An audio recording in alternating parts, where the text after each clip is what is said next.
내셔널 지오그래픽이라는 채널에서 동물에 대해서 한번 연구를 하는 것을 다큐로 찍어 보낸 적이 있습니다.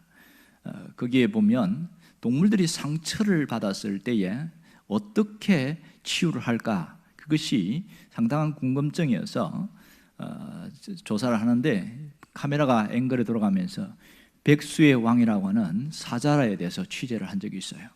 그래서 사자가 어떤 싸움을 하거나 또 공격을 하다가 다치거나 이랬을 때 어떻게 치유하는가, 그것을 심층 취재를 했는데, 보니까 바위 위에 올라가서 햇빛이 내리쬐는데 거기서 누워있더라는 거예요. 오랫도록 누워있는데, 희한한 것은 그렇게 햇빛만 내리쬐는데도 시간이 지나면서 그 상처가 점점 아물고 회복되더라는 겁니다. 이것이 한두 번 반복되니까 완전히 깨끗하게 치유되어서 다시 생생하게 그렇게 살아가더라는 겁니다. 자연 치유죠. 그런 삶, 이런 것들이 있더라는 거죠. 우리가 특별히 사람들도 마찬가지, 어디 몸이 상하면 이것을 치유하기 위해서 많이 움직이잖아요. 육체가 어디 손상이 입으면 큰 것은 수술을 하거나 아니면 작은 것은 연고를 바르거나 또 상처 치료를 해 뭔가 움직임을 합니다. 그런데 마음이 상했을 때에 사람들이 그 상처를 치유하기 위한 움직임이나 노력이 상당히 부족합니다. 왜냐하면 지식이 없어서 그런 경우도 있고 그런 경험이 없어서 그런 경우도 있습니다. 그러나 몸이 상처를 받거나 마음이 상처를 받거나 여전히 상한 건 사실이거든요. 몸에 대해서는 굉장히 예민하게 반응하는데, 마음에 상처를 입었을 때는 이 상처 치료를 위한 움직임이나 그런 몸부림, 이런 것들이 없어서 그 상처를 여전히 가진 채로 살아가는 경우가 굉장히 많더라는 겁니다. 그래서 이 상처가 계속 가지고 살다가 힘들게 그렇게 삶이 이어지는 그런 안타까운 일들이 우리에게 나타나고 있다는 겁니다. 오늘 본문에도 보면 그 마음의 상처를 갖고 수십 년을 살아온 형들에 대한 이야기가 나옵니다. 이 오늘 본문은 창세기 50장은 창세기의 대단원의 마무리인데, 특별히 요셉의 형들에 대한 이야기, 그리고 요셉의 임종, 이런 것으로 마무리되어지고 있습니다. 물론 이 앞에 제일 먼저는 아버지 야곱의 장례식부터 시작되어집니다. 아버지가 12아들들에게 축복을 한 이후에 마지막 모든 분량대로 축복한 이후에 이제 기운이 소진해서 이제 임종을 하게 되어지지요. 그때에 뭘 하냐면 장례식을 하는데 아주 특별하게 합니다. 이 장례식이 애굽의 국장으로 치루어지는데, 그러니까 40일 동안 이 미라를 만드는 작업, 그리고 70일간 애곡하는 과정, 이거 다 국장이거든요. 근데 이렇게 해서 애국 방식으로 먼저 장례식을 한 다음에 이제 유언에 따라서 아버지의 어떤 그 시신을 가나안 땅으로 갖고 갑니다. 그리고 긴 행렬 동안 무려 800km가 넘는 긴 행렬을 가나안 땅에 가서 막벨라 굴에서 안장을 하고 마무리를 하고 이제 다시 돌아오게 되어졌지요. 문제는 다시 돌아오게 되었은 이후에 일어난 사건이 오늘의 내용입니다. 오늘 보듯이 15절에 보면 이제 요셉의 형들이 와서 요셉에게 와서 혹시 요셉이 우리를 미워해서 복수할 수도 있다, 보복할 수 있다, 그런 생각을 갖고 지금 나오고 있다, 이렇게 얘기를 하고 있습니다. 자, 우리가 여기서 관심 갖게 되어지는 것은 정말 요셉이 복수할 마음을 갖고 있었느냐 하는 겁니다. 뭔가 조금이라도 요셉이 이제 아버지가 죽고 난 이후에 장례가 끝나면서 오는 동안에 뭔가 상당히 불편한 어떤 기색을 표현했고, 그렇게 해서 형들이 야, 이제 큰일 났다, 아버지가 돌아가셨으니까 드디어 본색을 드러내는구나, 그런 게 있었느냐, 그런 것이 의문점이 되겠지요. 또 하나는 왜 형들이 이렇게 반응했느냐는 거예요. 요셉이 전혀 그런 기미도 없고 아무런 일도 없었는데 형들이 예민하게 반응한 것이 아닌가, 도대체 무엇이 문제 있는가 하는 겁니다. 지금 이들에게 가장 큰 문제는 뭐냐면, 이 복수에 대한 것이 자기 생각에서 나온 것인가 요셉의 의도인가 하는 겁니다. 우리는 성경을 통해서 이미 잘 알고 있습니다. 이것은 형들의 생각이 문제였다는 것이죠. 그러면 그들이 생각한 것이 지금 이제 장례를 마치고 오면서 느낀 그 감정이느냐, 아니면 그동안 30년 전에 제외했을 때에 그때부터 계속 동안 느낀 감정인가? 이것에 대한 의문점이 드는 거죠. 첫 번째일까요? 두 번째일까요? 두 번째일 가능성이 훨씬 많습니다. 그러면 요셉의 형들은 왜 이런 두려움을 갖고 있었을까요? 그것은 당시에 주변의 상황들을 보면 이런 일이 비일비재했거든요. 아버지가 죽기 전에 원한 관계, 형제들 사이에서 원한 관계에 있을 때에 부모가 살아계시니까 꾹꾹 누르고 참고 있다가 결국 부모님이 돌아가시고 난 이후에 피해 칼부림이 일어나는 일들이 종종 있었습니다. 이런 일들을 눈앞에 보고 나니까 요셉도 그럴 거 아니냐, 그런 생각을 하게 된 것이지요. 여러분, 우리가 성경을 통해서도 이런 것 종종 볼 수 있잖아요. 그 위에 야곱이 에서와 원수관계에 있었잖아요. 물론 야곱이 잘못했지요. 야곱이 축복권도 빼앗고 아버지 장자권도 빼앗고 이렇게 어떤 속여가지고 했을 때에 그 에서가 뭐 하려고 그랬습니까? 아버지가 죽을 날이 얼마 안 남았으니까 죽으면 반드시 너에게 내가 칼부림을 복수를 하겠다, 이렇게 생각하고 말을 합니다. 그것을 알고서 어머니 리브가가 급히 피신시키지요. 그런데 이삭이 너무 오래 살아요. 180세까지 사니까.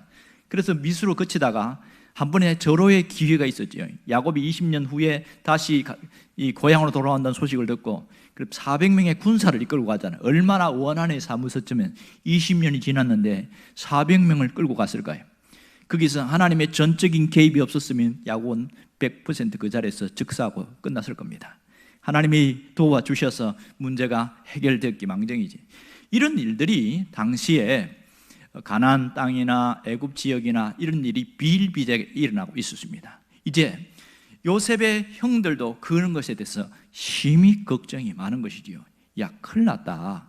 이제 드디어 요셉이 본색을 드러낼 거다. 지금은 아무런 말도 없고 아무런 행동도 없고 하지만은 그 속에는 틀림없이 우리에 대한 미움과 그 복수에 대한 그 감정의 칼을 숨기고 있는 거다. 우리가 정신을 바짝 차려야 된다. 이렇게 생각을 한 거예요. 참 답답하지요. 자, 결국은 이 얘기를 듣고 이제 형들이 뭐 합니까? 요셉을 찾아가서 이런저런 얘기를 하면서 아버지가 살아계실 때에 그런 얘기를 하지 않았느냐? 네가 동생이지만 우리가 실수하고 크게 잘못한 거 있는데 그에 대해서 용서하라고 했는데 그 유언을 따라서 하나님의 사람인 우리를 용서해라, 이렇게 얘기를 합니다. 그렇게 얘기를 하는데 요셉이 뭐라고 반응하냐면 요셉이 울었더라, 이렇게 나옵니다. 참 궁금했어요. 요셉이 왜 울었을까? 첫 번째 궁금증은 정말 아버지가 그렇게 말했느냐는 겁니다. 성경에는 거기에 대해서 정확하게 이야기를 하지 않습니다. 아버지가 너가 요셉 형들을 용서해라 그렇게 했을 수도 있고요, 또 그렇게 하지 않을 수도 있습니다. 정황상으로 보면 지금 아버지가 이 애굽에 와서 봤으니까 이 지금 이제 과거의 모든 것이 탄로가 났잖아요. 죽은 줄 알았던 요셉이 총리가 됐으니까 어떻게 총리가 된지 과정을 알 거란 말이에요. 그랬을 경우에는 아마도 권력을 갖고 있는 이 요셉 앞에서 너희들이 형들이 잘못한 건 네가 용서를 하면 좋겠다, 이렇게 말했을 수도 있다는 거죠. 그런 생각을 하고요. 또 하나는 지금 요셉이 왜 울었을까? 이 울음에 대한 것이 궁금함이 굉장히 많습니다. 이 요셉이 형들의 말을 들었을 때에 과거에 대한 어떤 생각들이 주마등처럼 흘러가서 그것 때문에 눈물을 흘린 것인가? 아니면 복수의 칼을 갈려고 마음먹고 있었는데 이렇게 해서 내가 할 수가 없어서 눈물을 흘린 것인가? 종종 이런저런 얘기를 하고 있습니다. 그러나 뒤에 이어지는 얘기를 보면 요셉이 그 형들이 이렇게 자기의 우리를 용서해달라 그렇게 할 때 아마 감정적으로 그런 것들이 떠올랐던 것 같아요. 그래서 또 잊어버렸는데 또 한 가지는 가슴이 아픈 거예요. 아직도 형들이 이 문제에서 벗어나지 못하고 있구나. 그 가슴 아픈 마음들이 여전히 남아있지 않았을까, 그런 생각을 해봅니다. 자, 지금 이 요셉의 형들이 무엇이 문제일까요? 요셉의 형들의 문제를 보면 정말 안타까운 게 많습니다. 아직 30년 전, 요셉과 재회한 이후에 30년 전에 그 시간에 멈춰 있어요. 그들의 사고와 그들의 생각은 거기에 묶여서 있더라는 겁니다. 세월이 훌쩍 흘러서 상당히 많이 나이가 들었습니다. 형들은 이미 100살이 다 넘었어요. 때로는 요셉보다 나이가 많으니까 그런 상황인데도 불구하고 여전히 30년에 묶여 살고 있는 그런들의 모습이 참 안타깝습니다. 왜 30년 전에 묶어 있을까? 과거에 지은 죄가 그들의 발목을 잡고 있었던 것이죠. 요셉에게 했던 그 굉장한 그 행위가 그 죄책감에서 해결되지 않고 있습니다. 단순히 심리적 죄책감뿐만 아니라 이것은 살상으로 이어지는데 우리만 죽는 게 아니고 아들들과 손자들까지 다 죽게 생긴 그런 현실적인 문제니까 심히 두려웠던 것이지요. 근데 우리가 알듯이 요셉은 어떻게 합니까? 요셉은 자기에게 상처를 준 사람, 고통을 준 사람을 보복하거나 원수를 갚지 않았습니다. 보디발도 그랬고 보디발의 아내에게도 그랬고 술 맡은 관원장에서도 어떠한 복수도 하지 않았습니다. 그러기에 형들에 대해서도 마찬가지겠죠. 복수하지 않는다는 겁니다. 그리고 이것을 여러 차례 이야기했어요. 창세기 45장 5절에 보면 형들과 만난 재회한 이후에 진심을 다해서 한 얘기가 나오지요. 그때 뭐라고 합니까? 당신들이 나를 이곳에 팔았다고 해서 근심하지 마소서, 한탄하지 마소서. 하나님이 생명을 구원하려고 나를 당신들보다 먼저 보내셨나이다. 놀랍지 않습니까? 그는 자기가 당한 억울함이나 상처나 고통을 무엇으로 재조명했느냐? 하나님의 섭리로 재조명했습니다. 분명히 상처받은 거 맞습니다. 형들 때문에 자기의 젊은 청소년과 청년 시절이 어마어마한 불행과 고통의 늪에 시달리고 그렇게 해서 힘겹게 살아온 거 맞아요. 그러나 이 모든 것을 재조명했어요. 아픔과 상처를 재조명해서 하나님의 섭리로 바라보고 나니까 아, 그렇구나. 이것은 하나님이 보낸 것이지 형들이 잘못한 건 있지만 다 모든 것은 하나님이 하신 거야 하고 다 풀어버렸단 말이에요.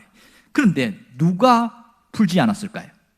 이 형들이 그때의 사건 이후부터 계속 마음속에 품고 있었던 겁니다. 자, 이때에 요셉이 어떻게 했습니까? 이 형들뿐만 아니라 형들의 아들과 손자들까지 양육하였더라. 성경에 그렇게 나오거든요. 그렇게 보면 뭐 했다는 거예요? 필요한 것을 제공해주고 모든 것을 쏟아부었어요. 사랑으로 쏟아부었단 말입니다. 형제의 사랑과 또 하나님 앞에 신앙적인 그 사랑을 갖고 쏟아부어 주는데 그러면 형들은 어떻게 됐을까요? 그렇게 사랑을 쏟아부어 줄 때에 순수한 마음으로 받아들였어요? 아니면은 상당히 깨림직하게 생각하고 부담스러워했을까요? 이거 왜 이렇게 하는 거지? 혹시 이렇게 잘해줘 갖고 마음을 놓게 해서 뒤통수 치려고 그런 거 아니냐? 이거 우리 죽이려고 이미 생각하고 있는데 우리에게 마음을 안심시키려는 의도 아니냐? 불순한 의도 아니냐? 별 생각을 다 한 거예요. 그러니까 그들이 풍족한 삶과 편안한 삶을 살아가는데 그 삶을 누리지 못하고 마치 가시방석에 앉아있는 것처럼 안절부절하는 시간들을 보내온 것이 무려 30년이었어요. 요셉이 몰랐겠지요. 자기들이 형들은 자기들끼리 뭉치면서 이제 아버지가 돌아가시고 나니까 드디어 이 문제가 심각하다고 생각하고 자기들끼리 모여서 의논을 하고 그랬던 겁니다. 이 안타까운 현실을 보면 참 마음이 아픕니다. 여전히 마음속에는 30년 전에 묶여 있어서 좀처럼 회복되지 못하고 삶을 누리지 못하고 사랑을 주는데 사랑을 받지 못하는 이 형들의 모습이 얼마나 비극처럼 보입니까? 정말 안타까운 일입니다. 이것이 비단 이 형들에 대한 문제만 있을까요? 그렇지 않습니다. 오늘 이 시대를 살아가는 우리들에게도 동일한 일들이 반복되고 재현되고 있다는 사실입니다. 우리가 살아오면서 어떤 상처를 받아요. 또 과거의 어떤 사건 때문에 충격이 있어요. 이런 것들이 여러 가지가 반복되어서 이렇게 오는데 그 상처와 충격이 지금 내 삶을 발목 잡고 있다는 사실을 생각하지 않고 사는 사람이 굉장히 많습니다. 의외로 자기가 내가 이렇게 살아가는 저 사람이 문제고 오늘 내 환경이 문제고 내 처한 현실이 문제고 그렇게 생각하지 내가 살아오면서 마음의 상처가 치유되지 않고 과거의 아픈 사건들이 회복되지 않아서 내가 이렇게 살아간다는 생각을 하고 있는 분들은 극소수에 해당합니다. 그러다 보니까 회복되지 않으니까 신앙생활을 하면서도 항상 이것이 물려가는 거예요. 구원은 받았지만 삶의 기쁨과 자유함과 안식이 없어요. 풍성한 삶이 없어요. 성경에서 이야기하는 그런 사람들이 나와 상관없는 것처럼 그렇게 살아가는 사람들이 굉장히 많습니다. 정말 하나님은 우리에게 원하는 게 뭘까요? 우리가 갖고 있는 그 아픔의 기억과 그 상한 감정, 이 모든 것을 다 해결하고 새롭게 출발하라는 겁니다. 네가 갖고 있는 마음의 상한 것과 아픈 기억들을 십자가 앞에 다 내놓고 완전히 해결하고 자유함을 얻기를 원하는 겁니다. 자유한 자로서, 회복된 자로서 살아가기를 원하는 것이지요. 우리가 과거에 묶여 있으면 그것이 나를 발목 잡는 생각을 하지 않기 때문에 내가 환경이 나아지지 않는 겁니다. 기도해도 달라지지 않는다는 것은 바로 이런 부분입니다. 이것은 기도의 문제가 아니라 내 마음속에 있는 치유받지 못한 심각한 문제들 때문에 그런 경우가 굉장히 많습니다. 오늘 우리의 모습을 가만히 생각해 보세요. 우리가 살고 있는 현실 모습을 보란 말입니다. 혹시 내가 요셉의 형들처럼 그렇게 살아온 혹시 그런 흔적이 있는지 한번 돌아보라는 겁니다. 사람들은 저마다 살아오면서 상처와 아픔을 겪으면서 다 살아갑니다. 그것이 크든지 작든지, 때로는 남들에게 내놓으면 너무 창피스럽고 그래서 꼭꼭 이중 삼중으로 이렇게 감싸고 살아가는 사람도 있고, 때로는 내가 아픔이었지만은 그것을 오픈하고 살아가는 사람도 있고, 여러 가지로 살아갑니다. 그런데 가장 아픈 부분이, 치유가 되지 않은 부분은요, 안 내놓습니다. 내놓을 수가 없어요. 내놓으면 내가 너무너무 수치를 당하기 때문에 안 내놓으려고 해요. 그렇게 하는데 안 내놓고 살아가도 문제없다, 괜찮다, 그런 현실은 괜찮지요. 문제는 이것이 내 잠재의식 속에 부정적인 기억으로 딱 그렇게 있다가 어떠한 사건이 20년 전, 30년 전의 사건이 그것이 지금 현재의 사건과 탁 맞물리는 그런 것들이 떠오를 때는 팍 튀는 거예요. 그래서 굉장히 어려움을 당하고 있습니다. 어떤 분이 그렇게 이야기해요. 사람을 시간에 관련해서 사람을 분류했는데 세 종류로 나누어진다, 이렇게 말합니다.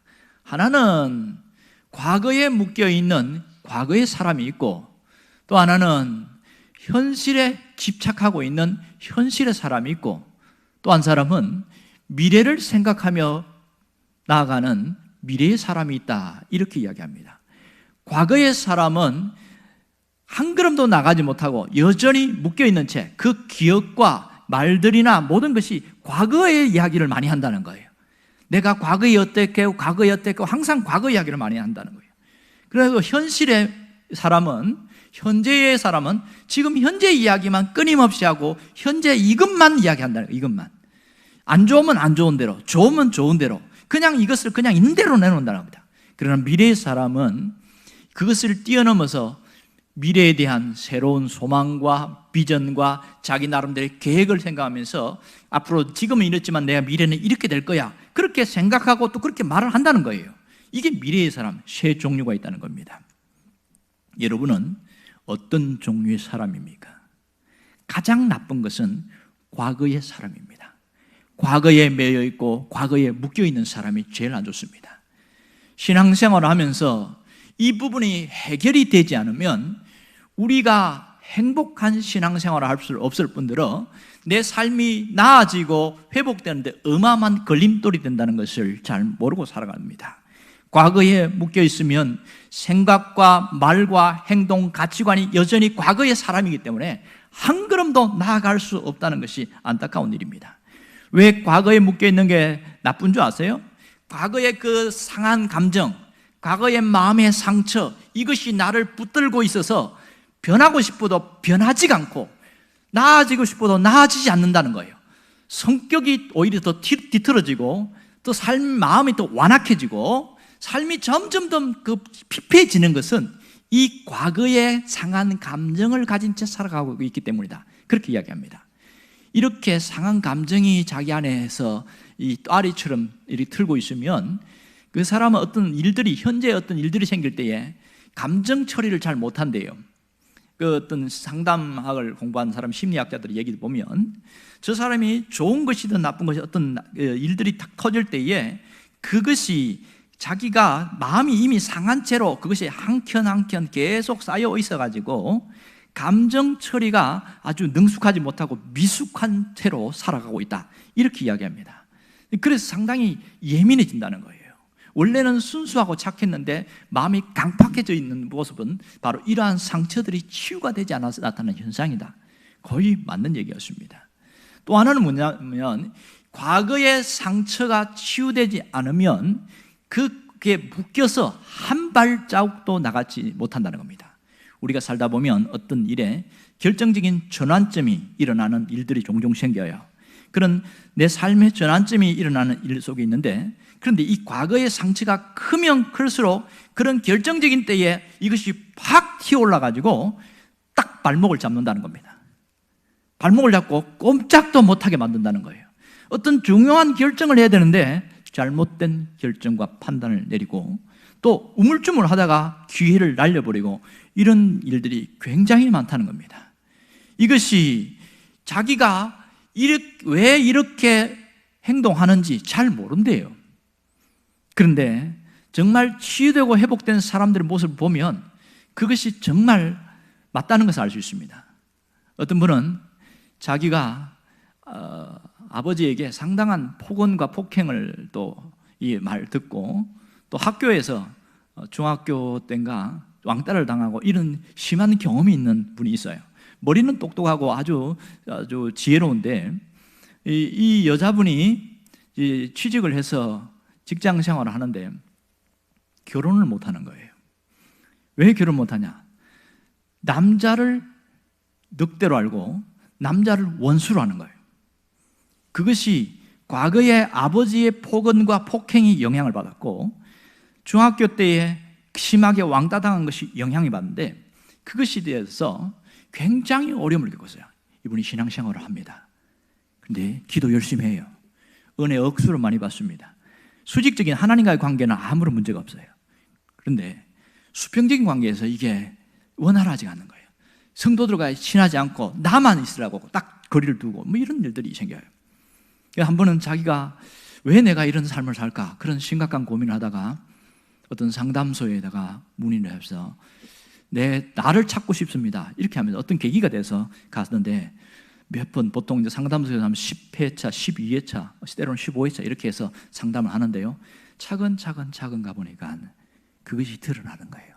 왜 내가 지금 이렇게 결혼도 못하고 내 자신에 대해서도 부정적이고 또 남자들에 대해서 상당히 부정적인 것은 과거의 상처가 치유가 되지 않아서 그렇다는 것을 알고 통곡을 하더라는 거예요.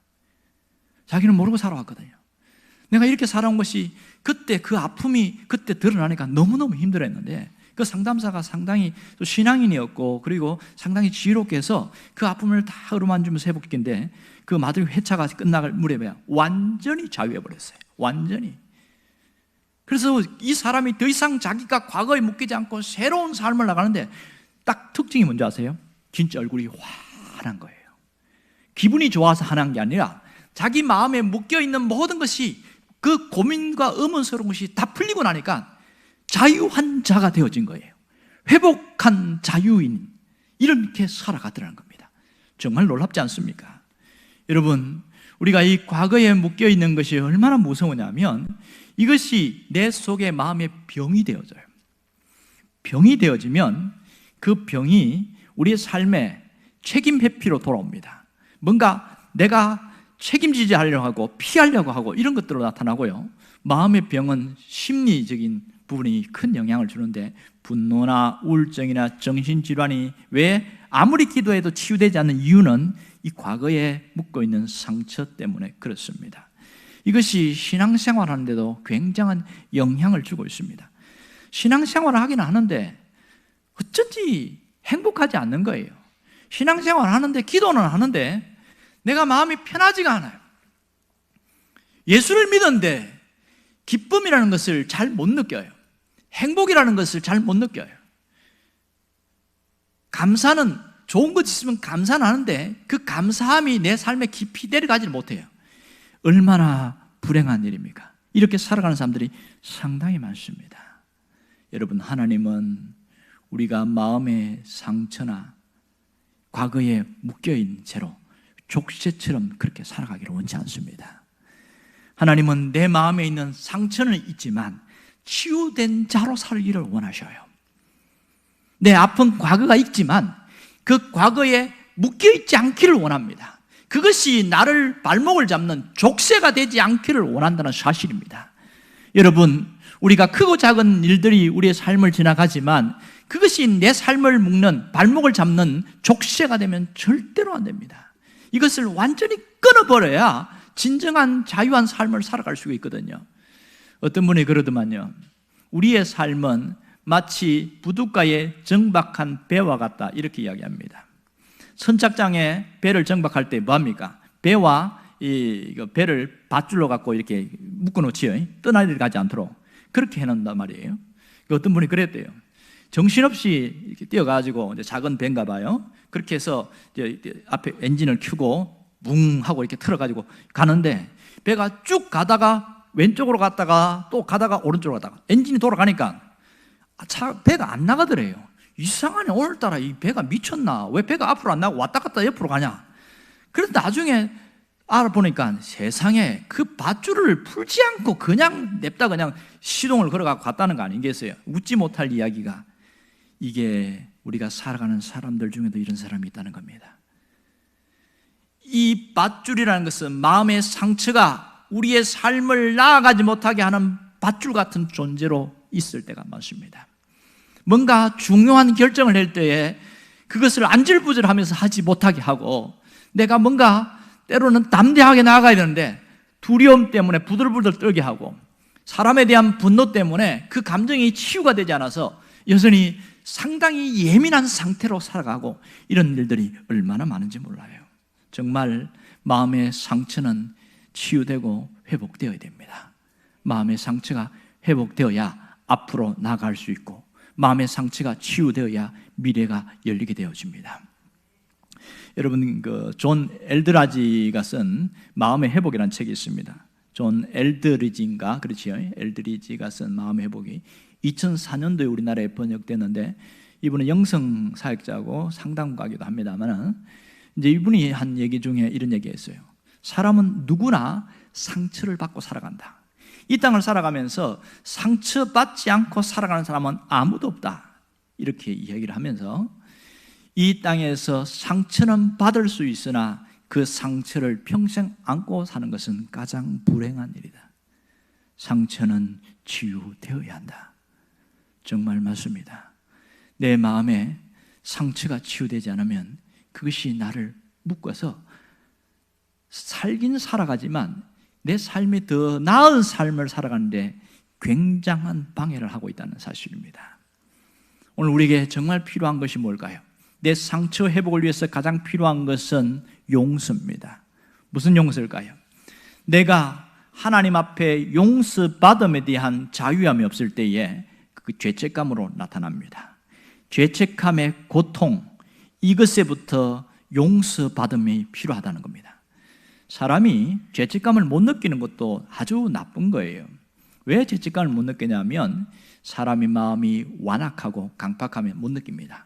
그러나 적어도 신앙을 가진 사람들에게는 누구나 어떤 잘못된 내가 일을 했거나 할 때 죄책감이 찾아와요. 죄책감이 찾아오는 것은 죄가 아니에요.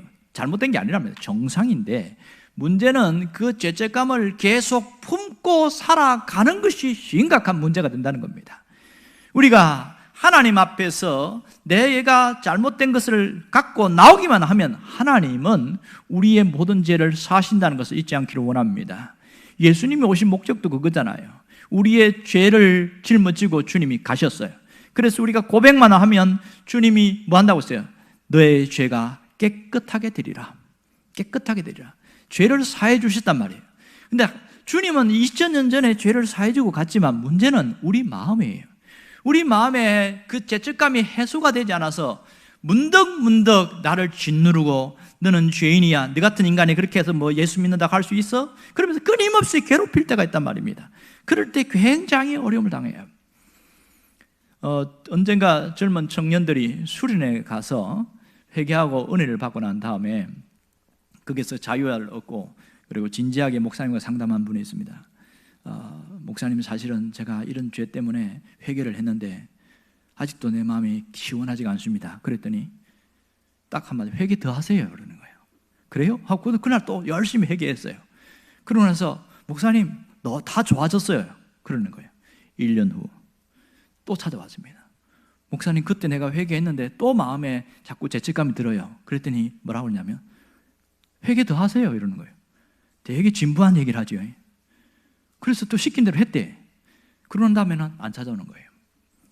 그분이 무슨 얘기를 하냐면 우리 마음에 하나님이 문제가 아니라 우리의 마음이 죄책감에 짓눌리면 한번 해결되었으면 그냥 끝나는 줄 알았는데 또 다른 사건이나 어떤 일이 생기면 다시 또 떠오른대요. 가장 잘하는 것은 해결될 때까지 내 마음에 시원함이 있을 때까지 회개하고 또 회개하고 그러면 끝. 그래야 완전한 자유함을 누린다는 겁니다. 여러분, 이 죄책감 문제는 하나님과의 관계에서 풀어버리면 끝나요. 그런데 내 마음속에 있는 미움이나 원한, 분노, 두려움, 이 감정, 사람 사이에서 생긴 이 감정은 어떻게 될까요? 이거 어떻게 해결해야 되죠? 용서하면 끝납니다. 내가 잘못한 게 아니라 상대방 때문에 내가 상처를 받았어요. 그것도 아주 큰 마음의 상처를 받았어요. 그럼 어떻게 해야 돼요? 내가 용서하면 끝난다고요. 내가 잘못한 게 아니라 저 상대방이 잘못했지만 하나님 앞에서 용서하게 될 때에 그 원하는 미움의 감정으로 뚝 떨어진다는 겁니다. 왜 용서합니까? 내가 용서하면 저 사람이 벌 안 받고 저 사람이 자유하기 때문에 No. 내가 자유하기 위해서 하나님은 용서를 선포하라고 말하는 겁니다. 그래 내가 자유하니까. 상대방과는 아무 상관이 없어요. 하나님은 이 놀라운 비밀을 통해서 우리가 완전히 그 감정의 고리에 묶여있지 않기를 원하십니다. 완전히 자유한 자가 되기를 원하신다는 것이죠. 여러분, 고슴도치 딜레마라는 거 아시지요? 언젠가도 소개한 적이 있습니다만은 이 고슴도치가 서로가 추우니까 서로가 막 모여있다가 그러다가 서로가 가시가 찌르잖아요. 아프니까 적당한 거리를 유지하고 춥긴 춥지만 더 이상 같이 끼어앉을 수가 없는 거예요. 이걸 심리학적으로 풀어낸 게 고슴도치 딜레마입니다. 내가 저 사람이 필요하고 해서 만나는데 더 가까이 가면 상처받을까 겁나니까 어느 정도 거리를 유지하면서 계속 나갑니다. 이 거리가 멀면 멀어질수록 관계가 더 깊은 관계로 갈 수 없고 마음을 터놓고 얘기할 수 없고 그냥 뭐 날씨 이야기나 일반 얘기밖에 못한다는 거예요. 이렇게 살아가는 사람 너무나 많더라.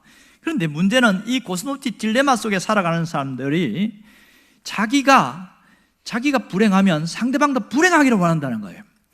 그러니까 상대방이 불행해지면 마음에 회심의 미소가 지어진대요.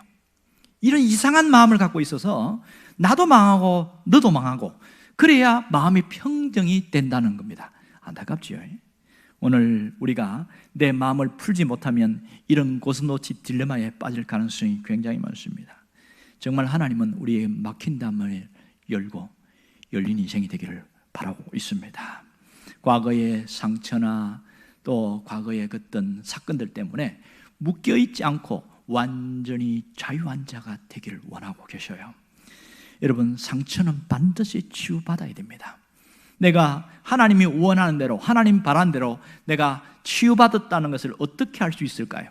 그 증거는 사랑입니다. 사랑에 대한 체험이에요. 사랑에 대한 체험. 자, 수직적으로 하나님의 사랑에 대한 체험과 감격이 있어야 됩니다. 예배당에 와서 기도할 때에 하나님이 마음속에 들리기를 내가 너를 사랑한다, 그런 느낌과 그런 마음의 음성이 있다는 사람은 마음이 많이 회복된 사람입니다.